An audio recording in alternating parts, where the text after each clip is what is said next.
சுட சுட வறுத்து வைக்க வைக்க கடகடன் காலியாகக்கூடிய ரொம்ப ரொம்ப டேஸ்டான ஒரு மீன் வறுவல் தாங்க இன்றைக்கி நம்ம செய்ய போகிறோம். ரொம்ப டேஸ்ட்டாக இருக்கும், ரொம்ப ஹெல்த்தியான ஒரு ரெசிபி இது. எப்படி செய்கிறதுன்னு பார்க்கலாம் வாங்க. அஸ்ஸலாமு அலைக்கும், வெல்கம் டு ஆஸ் தமிழ். நான் உங்கள் சாய்ரா ஆஷிக். இப்போ மீன் வறுவல் செய்கிறதுக்கு 1/2 கிலோ அளவுக்கு விரால் மீன் எடுத்திருக்கேன். விரால் மீன் சாப்பிட்றதுக்கு ரொம்ப ரொம்ப டேஸ்ட்டாக இருக்கும், முள்ளும் அதிகமாக இருக்காது. ஸோ எல்லாருக்குமே ரொம்ப பிடிக்கும். இப்போ செய்ய ஆரம்பிச்சிடலாம்.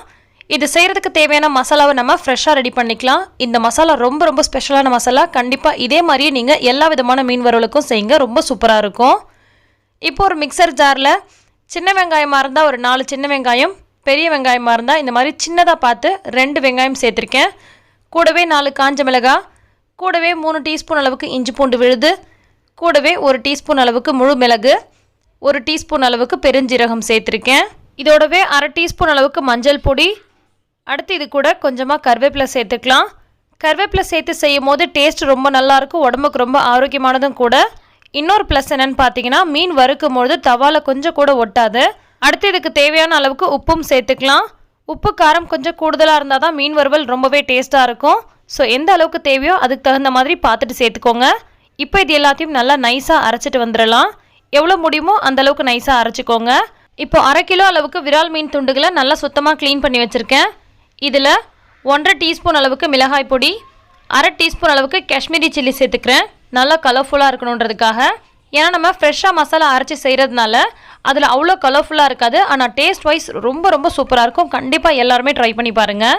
இதே மசாலாவை பயன்படுத்தி தான் முன்னெல்லாம் அம்மியில் அரைச்சி செய்வாங்க, அவ்வளோ ருசியாக இருக்கும். ஆனால் நம்ம இன்றைக்கி மிக்சி ஜாரில் இந்த மாதிரி ஈஸியாக அரைச்சிட்டு செஞ்சிடலாம், ரொம்ப ரொம்ப சூப்பராக இருக்கும். எல்லா விதமான மீனுக்குமே இதே மசாலாவை ப்ரிப்பேர் பண்ணி செய்யலாம். நாமளாக செய்கிறத விட கூடுதல் டேஸ்ட்டாக இருக்கும். குறிப்பாக ஆற்று மீன், ஏரி மீன், குளத்து மீன்லாம் இதே மாதிரி செய்வாங்க. ஏன்னா கொஞ்சம் கூட அந்த பேட் ஸ்மெல் இல்லாமல் இருக்கும். இப்போ இந்த மசாலாவை சேர்த்துட்டு எல்லாத்தையும் நல்லா மிக்ஸ் பண்ணியாச்சு.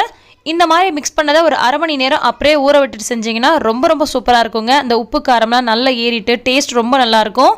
இது கூட நீங்கள் 1/2 எலுமிச்சை பழத்தினுடைய சாறு கூட பிழிஞ்சு விட்டுக்கலாம், அதுவுமே சூப்பராக இருக்கும். நான் இன்றைக்கி எலுமிச்சை பழ சாறு சேர்க்கலை. இப்போ நம்ம இதை எப்பொழுதும் போல் கடாயில் வறுத்து எடுத்துக்கலாம். நீங்கள் தோசை தவாவில் எண்ணெய் கம்மியாக ஊற்றி அந்த மாதிரியும் வறுத்து எடுத்துக்கலாம், அல்லது எண்ணெய் கொஞ்சம் கூடுதலாக ஊற்றி இந்த மாதிரி நீங்கள் கடாயிலையும் வறுத்து எடுத்துக்கலாம். இதில் நம்ம மசாலா அரைக்கும் பொழுது கருவேப்பிலை சேர்த்து அரைச்சிருக்கனால கடாயில் கொஞ்சம் கூட ஒட்டாதுங்க. நீங்களும் இதே டிப்ஸை ஃபாலோ பண்ணிக்கோங்க. நாமளாக நம்ம தோசை தவாவில் மீன் வறுக்கும் போது பார்த்தீங்கன்னா தவாவில் அப்படியே ஒட்டும் இல்லையா, அதுக்கு கூட நீங்கள் இந்த டிப்ஸை ஃபாலோ பண்ணிக்கலாம். அல்லது கொஞ்சமாக கருவேப்பிலையை தோசை தவாவில் தேய்ச்சி எடுத்துகிட்டு அதுக்கப்புறமா நீங்கள் மீன் வறுக்கலாம். அப்போ கூட உங்களுக்கு கொஞ்சம் கூட ஒட்டாமல் வரும். விரால் மீன் ரொம்ப ரொம்ப டேஸ்ட்டாக இருக்கும். குறிப்பாக இது குழந்தைங்களுக்கு ரொம்பவே பிடிக்கும். ஏன்னா இதில் அதிகமாக முள் இருக்காது, நடுமுள் மட்டும்தான். கண்டிப்பாக இந்த ரெசிபி நீங்களும் ட்ரை பண்ணிவிட்டு எப்படி வந்துச்சுன்னு கமெண்ட் பண்ணுங்கள். இந்த ரெசிபி உங்களுக்கு பிடிச்சிருந்தா லைக் பண்ணி ஷேர் பண்ணுங்கள். நன்றி.